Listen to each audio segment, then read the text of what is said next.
नंदुरबार जिल्ह्यातील 4 नगरपालिकांच्या निवडणुकीच्या टपाली मतदानाला सुरुवात झालेली आहे। सरकारी कर्मचाऱ्यांकडून टपाली मतदान केलं जात आहे।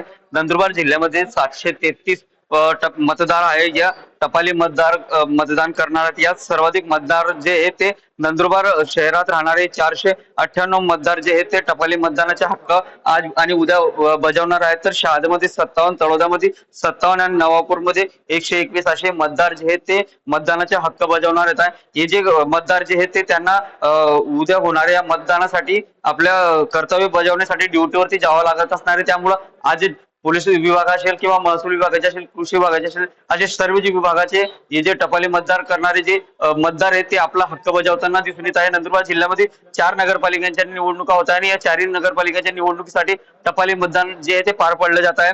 तर उद्या जे हे खऱ्या अर्थाने मतदानाला सुरुवात होणार आहे, तर परवाच्या दिवशी मतमोजणीला सुरुवात होणार आहे। हे ज्या रिंगणामध्ये जे उमेदवार उभे आहेत त्यांचे भवितव्य जे आहे ते या मतपेटी बंद होताना दिसून येत आहे। त्यामुळे उमेदवारांची धाकधूक देखील वाढलेली, मात्र हे मतदार जे असेल तर टपाल मतदार हे महत्वाची भूमिका बजावणार आहे। त्यामुळे या मतदान पेटीमध्ये भवितव्य बंद होणार असल्याने मतदान ज्या वेळेस मतमोजणीवर नेमकं कोणाच्या बाजूने निकाल लागणार हेच पाहणं आता महत्वाचे ठरणार आहे। जितेंद्र बैसाना, टीव्ही 9 मराठी, नंदुरबार।